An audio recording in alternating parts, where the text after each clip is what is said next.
Mesdames et messieurs, le torchon brûle entre les alliés européens et américains. Dieu fait désormais le palabre de la Fédération de Russie.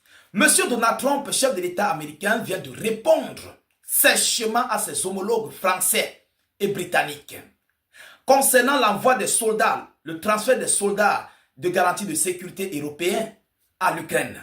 Alors, vous savez que les Occidentaux sont dans cette logique d'envoyer leurs soldats en Europe, mais en comptant sur une garantie américaine pour que même si la Russie viendrait à frapper ou bien à entrer en confrontation contre ces soldats occidentaux sur le sol ukrainien, alors ils veulent avoir une garantie de sécurité des États-Unis d'Amérique qui doivent aussi entrer dans la danse. C'est donc par rapport à cette réponse que nous allons en parler dans cette vidéoconférence. Ce que Trump a répondu aux Britanniques, aux Français, non, ils ont pris eux-mêmes l'initiative d'annuler l'envoi de leurs soldats sur le sol ukrainien. La décision est actée. Ils viennent de prendre cette décision de ne plus transférer leurs soldats britanniques et français sur le sol ukrainien pour des garanties de sécurité. Je ne parle pas pour le mercenariat, parce que le cas des mercenariats est à part. Ils sont là, sur le terrain ukrainien. Mais concernant le cas des garanties de sécurité sur le sol ukrainien, Trump a répondu. Mais quelle est sa réponse? Mesdames, Mesdemoiselles et Messieurs, les alliés se divisent. Il n'y a plus d'entente entre les alliés par rapport à ces garanties de sécurité. Écoutez ce que Trump dit à ses alliés britanniques et français. Mesdames, Mesdemoiselles et Messieurs, mettez beaucoup de likes. Partagez la vidéoconférence au maximum.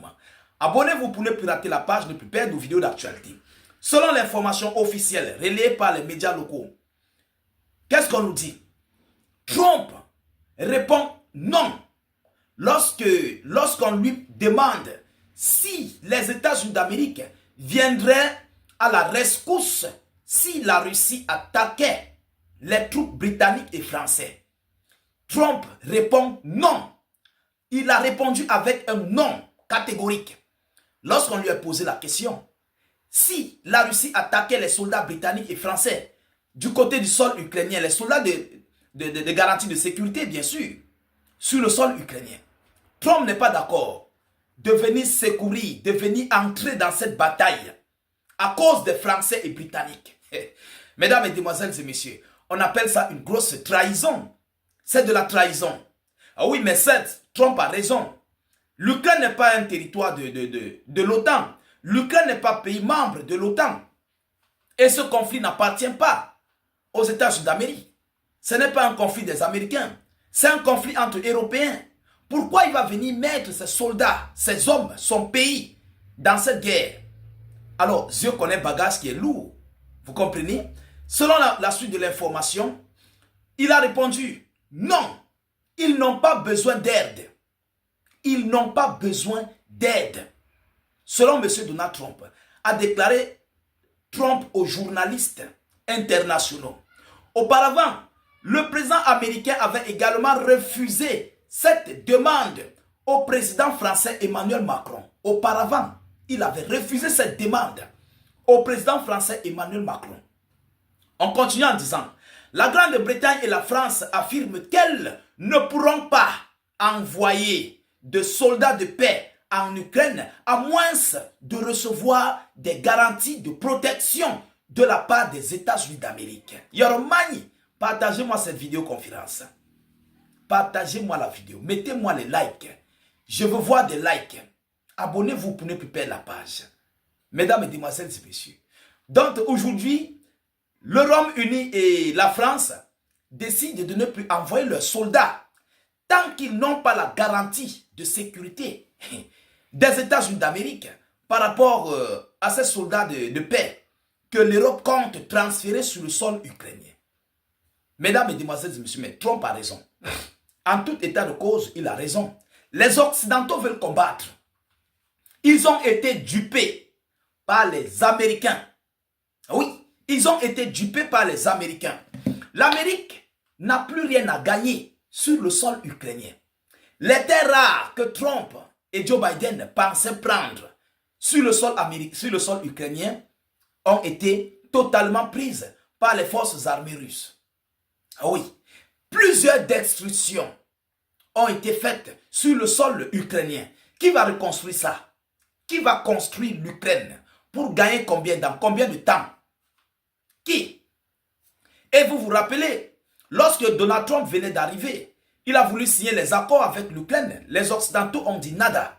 Ils avaient catégoriquement refusé. Que Trump n'a rien travaillé, mais il vient seulement pour manger. Il n'était pas content. Aujourd'hui, Trump tourne le dos et abandonne l'Occident dans ce conflit russo-ukrainien. C'est chaud sur eux. C'est chaud sur eux, mesdames et messieurs. Incessamment, il avait dit du côté de l'Assemblée générale qu'il faut que l'Europe soutienne l'Ukraine pour récupérer ses terres dans ce conflit russo-ukrainien. Alors, c'était pour dire quoi aux Occidentaux? Que nous les Américains, nous les États-Unis d'Amérique, nous ne faisons pas partie de ce conflit. C'est le conflit des Européens. Ils vont et ils doivent soutenir l'Ukraine. Mais sans la participation américaine. Voilà ce qu'on appelle alliés.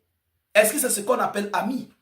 Alors les Occidentaux ont été trahis. Je vous ai toujours dit, tous ceux qui travaillent, qui collaborent avec les Américains, finissent toujours par une grosse trahison. Et tous sont pareils. Pareillement pour la France, pareillement pour les autres pays européens.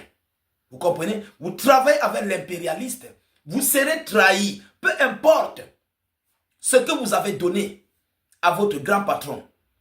Peu importe ce que vous avez fait comme service, il va vous abandonner. Prendre ton rival, travailler avec lui. C'est comme ça l'impérialiste. Et c'est ce qui arrive à l'Occident global. Mesdames, Mesdemoiselles et messieurs, ça se moque du côté de la Russie. Oui, il se moque. Trump connaît l'assistance américaine directe en faveur des soldats britanniques et français contre la Fédération de Russie serait totalement l'entrée en guerre des Américains contre la Russie. Direct. Ça serait l'entrée en guerre. Parce que les Occidentaux ont quoi dans la tête? Ils veulent aller s'implanter sur le sol ukrainien, provoquer la Fédération de Russie. Ils vont provoquer, coûte que valent par 1000 manières, ils vont provoquer la Russie. Sachant qu'ils ont un soutien américain qui viendra. Vous comprenez? Donc ils vont tout faire pour mettre un chaos dans ce conflit. Et puis Washington va venir. Mais Dieu merci, M. Donald Trump a dit nada. Lui là, il ne va pas envoyer ses hommes pour soutenir, pour venir porter assistance aux soldats français et britanniques sur le sol ukrainien. Ce n'est pas un pays de l'OTAN. Ce n'est non plus un pays de l'Union européenne. L'Ukraine est neutre. Pourquoi apporter toute cette assistance? Si vous voulez envoyer des armes, envoyez. Vous avez vos coopérations militaires, envoyez des armes. Si vous voulez envoyer des mercenaires, envoyez. Mais ils seront tués au front. Ils seront tués en Ukraine, dans les centres de formation. Mais il est inadmissible pour les États-Unis d'Amérique de partir secourir les soldats britanniques et français sur le sol qui n'est pas un pays de l'OTAN ni de l'Union européenne. Trump a refusé. Les alliés sont en désaccord, divisés à queue de poisson. Mesdames, Mesdemoiselles et messieurs, pour nous l'Afrique de souveraineté, on se réjouit, on se moque. Et puis, on va voir clair dans la chose. Partagez la vidéoconférence au maximum, je ne veux pas être très long dans cette vidéoconférence. Mettez beaucoup de likes. Abonnez-vous si vous êtes nouveau à la page pour ne plus rater nos vidéoconférences et surtout pour ne plus perdre nos multiples canaux de diffusion YouTube et Facebook, état d'urgence. N'hésitez pas de mettre vos propres avis en commentaire. Je vous reviens tout à l'heure pour une prochaine série d'informations. Soyez encore salués une fois de plus. Ciao, ciao.